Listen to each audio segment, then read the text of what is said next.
कहते हैं रिश्तों की डोरी बेहद नाजुक होती है, इसे जरा भी खींचो तो ये टूट जाती है।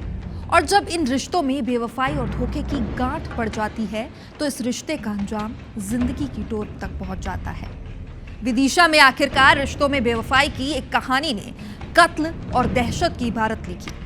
उसने अपनी महबूबा का बेरहमी से कत्ल किया और फिर उसकी लाश के पास फफक कर खुद रोता रहा। देखिए।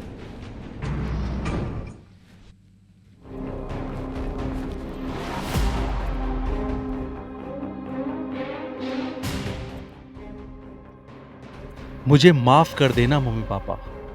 मैंने उसे बोला था जिएंगे तो साथ में, मरेंगे तो साथ में। वो मेरे साथ लड़ रही थी, वो किसी और लड़के के साथ भागना चाहती थी, इसलिए मैंने ये कदम उठाया। ये दीवारों पर लिखी कत्ल की इबारत है जिसे खुद कातिल ने अपने हाथों से लिखा है।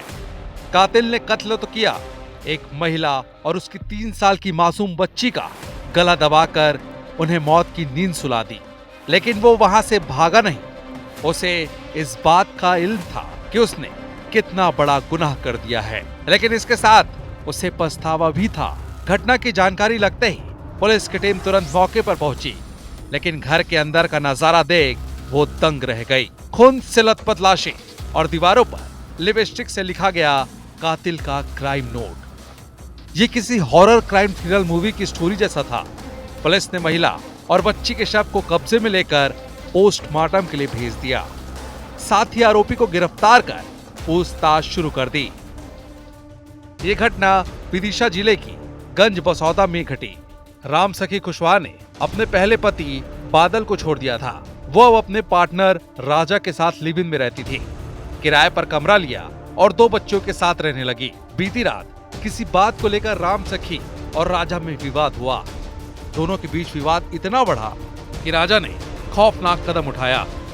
पार्टनर राम सखी और उसकी 3 साल की बेटी की निर्मम हत्या कर दी।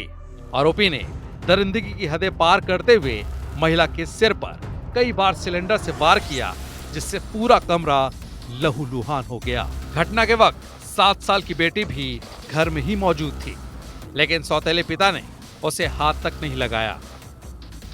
पीएम कराने के बाद डिटेल सारी चीजें पता चलेंगी, किस चोट से हत्या हुई है, कितनी चोट है और किस प्रकार से स्ट्रैंगुलेट किया गया या जो भी उसमें एविडेंस है वो पीएम के बाद पता चलेंगे। अभी प्राथमिक जो जानकारी उसके आधार पे पुलिस ने अपनी कार्रवाई प्रारंभ कर दी है और स्थितियां लगभग स्पष्ट है घटनास्थल की कि इसके द्वारा ही दोनों हत्याएं की गई हैं। फिर भी हम लोग डिटेल इन्वेस्टिगेशन कर रहे हैं, इसमें अन्य पहलुओं पे भी जांच कर रहे हैं और विधिवत इसमें गंभीरतापूर्वक इन्वेस्टिगेशन करके कार्रवाई की जाएगी। पुलिस के मुताबिक महिला अपने पहले पति को छोड़कर दूसरे शख्स के साथ रहने लगी, लेकिन इस दौरान लिव इन पार्टनर राजा को पता चला कि महिला का अब तीसरे शख्स से संपर्क है। वो उससे मिलने जाती है और वो उसके साथ भागने वाली है। ऐसे में तैश में आकर उसने ये खौफनाक कदम उठाया। फिलहाल पुलिस पूरा घटनाक्रम की बारीकी से जांच कर रही है और जल्द ही किसी नतीजे तक पहुंचेगी। लेकिन महिला का एक शख्स के बाद दूसरा और दूसरे के बाद तीसरे शख्स से संपर्क में आना कई सवाल खड़े करता है। सवाल तो ये भी है, क्या कहीं ये सिर्फ कातिल राजा का पक्ष तो नहीं? अब तो पुलिस जांच के बाद ही सब कुछ साफ हो पाएगा। जितेंद्र चौहान, IBC 24, विदिशा।